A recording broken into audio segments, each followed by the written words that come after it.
Hello all, my name is Nipun Gupta. I am a student from Symbiosis Center for Media and Communication. I am also an intern at Ekans Trust, which works for the empowerment of people with disabilities.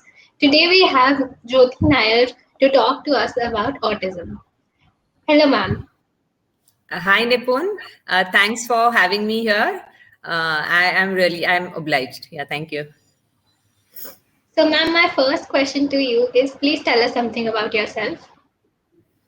When this question always comes up, people generally ask me, what do you do, means they expect that you're working professionally. So my first answer is I'm a homemaker 24/7 on the call. So that's what it is. And I'm a mom to two wonderful kids. My son, who is older, he is 24, and my daughter, younger one, Samiksha, is 19. I am also an avid runner, so I've done quite a few half marathons. I am a yoga practitioner and a yoga teacher.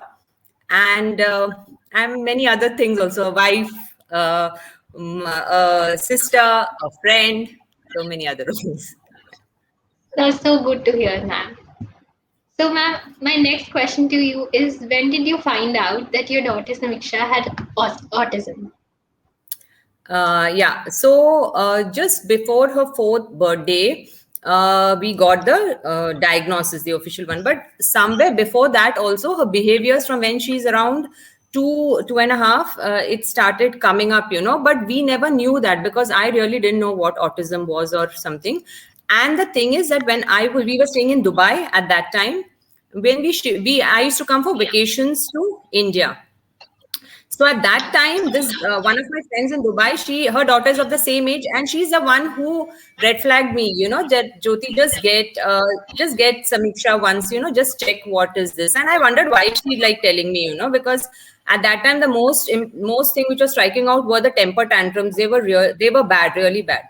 So we went. My sister is a psychologist, we went to a special educator who directed us to a speech. We went to a speech therapist first that year when I had come when she was 2.5 or so. And the speech therapist observed her for nearly a month, and then she gave us a clean sheet that her speech was delayed at that time. She was not really speaking much, just a couple of words or something. And she gave us a clean sheet that there's nothing wrong with her, and her speech will eventually come. And so I came back to Dubai, and then the behaviors and all were getting worse. But because I had been told that there's nothing like wrong with her and I've got it checked out, so I just, I let it go. Then again, when I came the next year, same thing, the behaviors were going really bad and I sensed something is really wrong. And so we went to a special educator who then told us that maybe you need to take her to a developmental pediatrician. And I never knew there's something called a developmental pediatrician. I knew nothing about all this. When we went there, she did a series of tests, and then that's when she told us about the diagnosis that she is on the autism spectrum. She gave us a diagnosis of PDD-NOS at that time. Nowadays, they don't use the diagnosis. It's pervasive development disorder, not otherwise specified. When it doesn't fall anywhere, they put it. But it is basically autism only. So that's how I got the diagnosis. And I wasted a year. My 1 year went till today. I regret it because early years are very, very important. The earlier you get the diagnosis, the better you can work. So that I felt was a big loss for me when it came from a professional. Okay, ma'am. Thank you. So, how much did you and your family know about autism when you got the diagnosis, and what was your reaction? Nothing. I knew nothing about autism. I just remember somewhere in the newspaper many years back, I had seen a picture. A child had drawn, and that they had written, this picture is done by someone with autism. That's the only time I have seen that word also ever there. I never knew. So when she told me that it's a spectrum, and we have from mild to severe, and your daughter is somewhere here, I'm just looking at her like, what it is. And the first question I asked her was, ma'am, is this something I should get worried about? I still thought it is something that will just go away. I never knew it's like a developmental disorder condition at that time. And she just looked at me. She told, don't get overly this, but it is something you'll have to work on. You'll have to keep working on. Then I went back and I started reading up and started finding out about autism. And then that's when it hit me what it really is. It hit me afterwards, not at that time. Okay, ma'am. So my next question to you is, what was your daughter's journey through her childhood at home and school like? So, like I said, we were earlier in Dubai, and after 2 years, I think till 2 years it was fine. She had all her milestones were all fine till her first birthday, and then she had this series of infections where she started falling sick, and I still don't know if it's a regressive thing that happened with her. And anyway, it doesn't matter now. But after that, when the things that started, the first thing that really was very difficult were the behaviors. She would, because she was not able to express. Today I understand that time I didn't know. I thought she's just throwing a tantrum. And I feel very bad about it now, because I didn't know that time that it was because of this condition that she's not able to express and she's doing this. And they became really bad. And there the thing is that I didn't have real support system over there, because your parents, your family is all back here. Of course you have friends, but then everybody is busy in their own lives.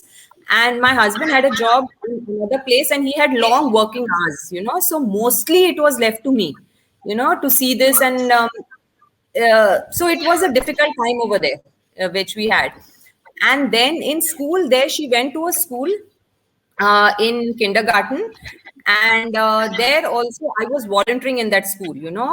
They had taken some kids with special needs, and I've seen this trend there, outside and here also in India, that when the school is just, when they start these schools, they just take the kids because they want children at that time. At that time they don't tell you that if a kid has an issue, like, don't we can't take them. That time they just take the kids without even having a support system, without even having a setup in their school. Same thing happened with the school. And because I was volunteering, I saw what was happening over there, and that really upset me, with other kids also. And we had an incident in that school, and after that, and my husband decided, that it was a very difficult decision we had to make, that I should move back with the kids to India, to Pune, which is my hometown. My parents, my sister are here. So I had a very good support system back here. So we decided to move back. But that was a decision we had to make at that time. So after that also, with schooling in India also, it was not easy.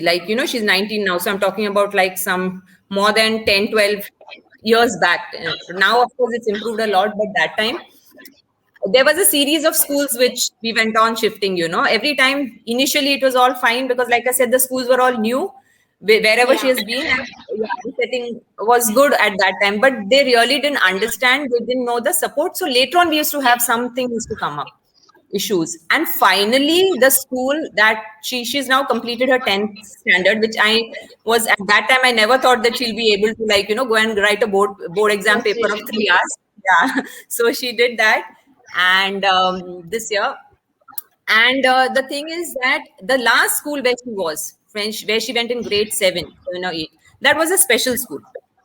But see, that is the school which really helped her, because the teachers, they knew how to handle, they knew how, and that is where it really worked out for her. So I always feel that when we parents, I'm talking from my own thing, I'm not telling like for anybody else, I myself, when we always wanted till my child goes to a mainstream school. We don't want that my child goes to a special school, this tags and all, we don't want that. But when you really think, you should know that that school is equipped much better to teach than a mainstream school. Of course, today there are mainstream schools, but I'm talking about like many years back. So you should always look out for that, I think. Thank you. So my next question to you is, ma'am, what would you like to tell to other parents of children with autism? See, first, what I would like to tell them is, first, accept. We want the society to accept, we want everyone else to understand, but many times I have seen we ourselves don't accept. Even it took me also, it took me some time, it took my husband more time, because when we have a child, we always have our dreams for our kids, and we expect them to be in a certain way, or we put our dreams onto them. So that's a normal thing which happens. But unless you accept your child, you will never be able to really work with them. Even you need to. And I always feel, when I think of my daughter, why do I want her to change? Why do I want her to really be neurotypical? No, she is fine as she is, But yes, she needs the skills to live in this world. That is important. That should not be affected. When she has to live independently someday, I should give her that skill. So this thing of, curing, wherever this therapies say curing autism, I just don't go for them. What do you want to cure? What do you want to cure actually in that? Okay, you want to give them, you want to make them in such a way, you want to adapt them that they can live in this world, because this is the world ultimately they have to live in. With all of us, we are able to probably hide all our things. They don't. They display as they are. This is the way I am.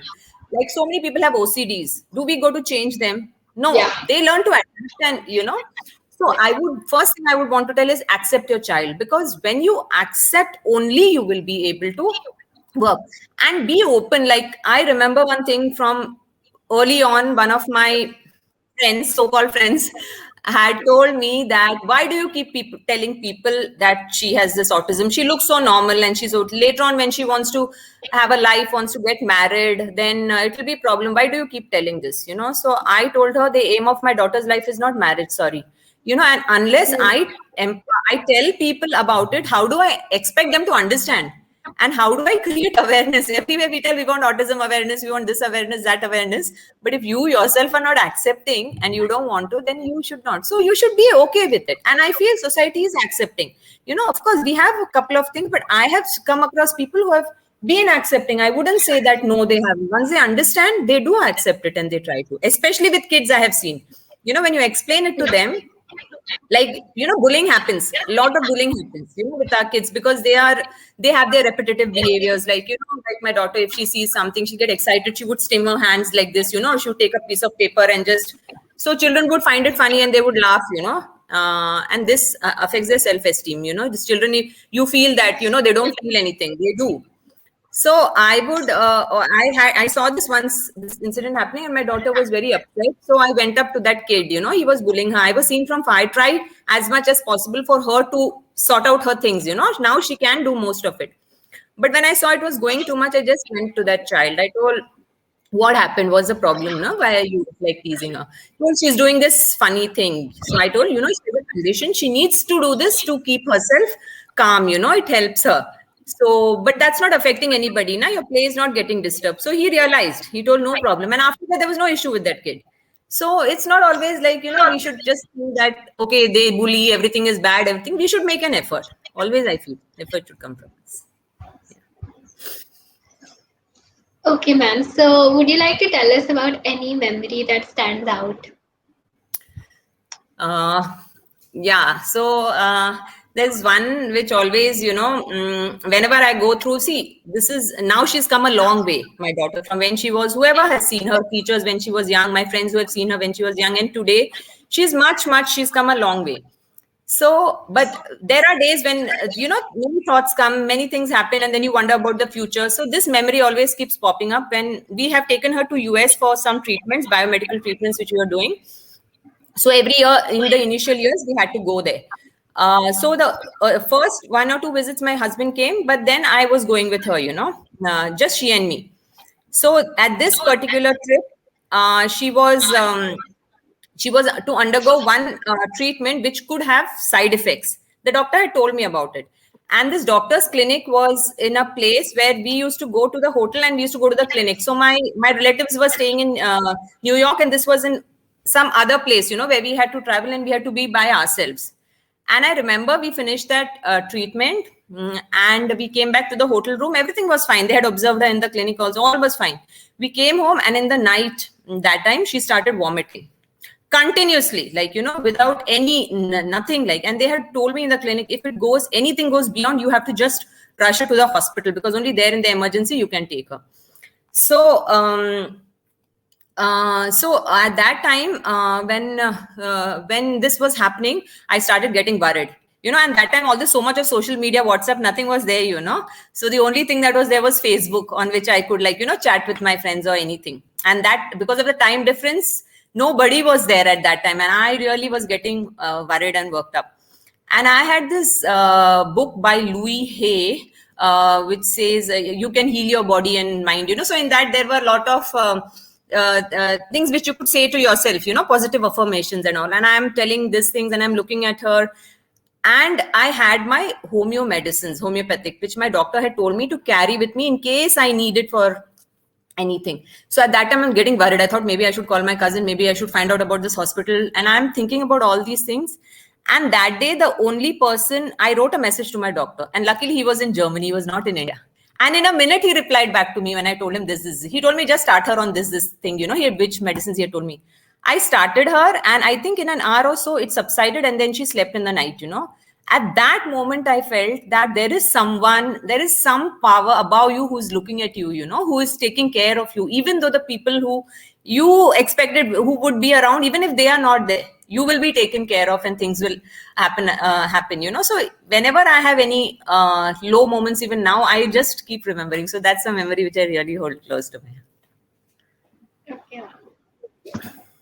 So, ma'am, I would like to ask you what was your experience with experts in autism, and could you should have you been any different in your personal opinion?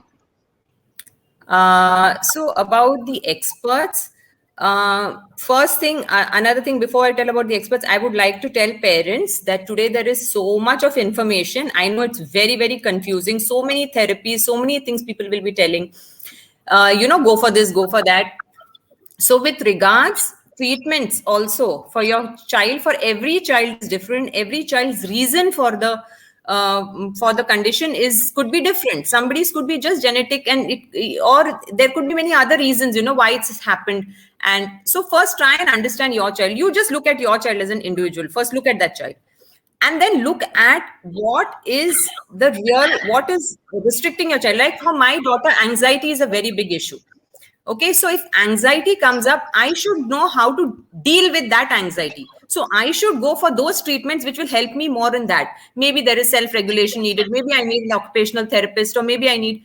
Then after that, you will see, like my experience when I was in Dubai, I had very good therapists, both 2-3 therapists, which I used to go speech therapy, occupational, special education. They were very good therapists over there. When I came back to India, I found there was a lag at that time because 2 or 3 therapists at that time when I went here, they were still stuck in the old things. They had not moved with the times. They had not updated themselves with what is happening. That time I felt. Yeah, today, of course, and I didn't do any speech therapy here. My daughter's speech and all came back without that only, without doing specifically speech therapy as such. But yes, occupational therapy I carried out, and I had a very good therapist in Pune also when I came. And luckily, my therapist from Dubai had shifted to Pune, so I had a good special educator here. So those 2 therapies and all went off fine. But like I'm saying again, you have to see what works for your child, and you have to go by your instinct. I have heard instances of where there are therapies which are conducted in closed rooms. The child is non-verbal, and the therapist, I don't know what they have done with the kids. The kids have come out traumatized. So you cannot allow these things. You have to be empowered. You have to know what is going on, and you should. It's your right to ask for them. So never hesitate, and don't go by anything which tells it will cure autism. Please raise your red flags. How are they telling, and what proof do they have? Please check these things out. Because always I felt the traditional therapies, they help a lot. The traditional therapies which we go with, they really help. So always stick with them, and based on your child's needs, what do you want? Then you decide the therapy, and always talk to parents. If anybody has suggested a therapist, talk to 2 or 3 parents whose kids have gone to that therapy and find out about it. That is the best way to know. Parent will always give you an honest opinion about their children, So do that. Okay, ma'am. So my last question to you is, what message would you like to give to the society? To the society, I would like to give, of course, be more accepting. When you see a child, you will understand. They do realize that there's something different with the child because of the behaviors they exhibit over there. Try, if you don't know how to help, also it's okay, but don't try and be mean and pass comments. That mother or that father is already going through a lot.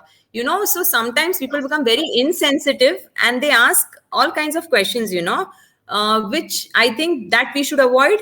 Maximum, the best thing you can do is, if you have in your friends or in your family, you have a kid, of a kid with who's having a disability or something, if in whatever way possible, try and give some relief to that mom or that dad. They also need that kind of a thing. They need to spend time, they need to do things that they like, they have a life. So if you, like, tell today 1 hour, let your kid be with me, you go and have a cup of coffee, or you just go to the mall, that itself means a lot. That support means a lot, because see, the parents will work with the kids, they will, till the last moment, they will never give up on their kid. Most of the parents will do that. So, but small gestures from you that give really a big difference, because for me it has made. My friends have done that, my family has done that always, and that has made a lot of difference. I have been able to do things which I like. I love going on treks. I love going, doing my running, and all that has been possible because of all the support and love that I have got every time, from everyone around me. So I feel that those small things they should do, and we should also teach the kids, especially when we go out, in a good way, not reprimanding them, making them understand what this child is, to be a buddy to the kids, and both will benefit. It's not only your child who's having autism is going to benefit, even that child will be a better child and a better human being when they grow up being with this child. So that kind of a thing, I think in a very positive way, we should do it, with the society. Because as they say, a village, a village raises a child. The same way over here, everyone together. Okay, ma'am. Thank you so much, ma'am. It was great having you as a part of Disability Bites. I would also like to thank the Ekansh team working behind also. Thank you. Thanks so much, Nipun, and thank you, Ekansh, for having me here. Thanks.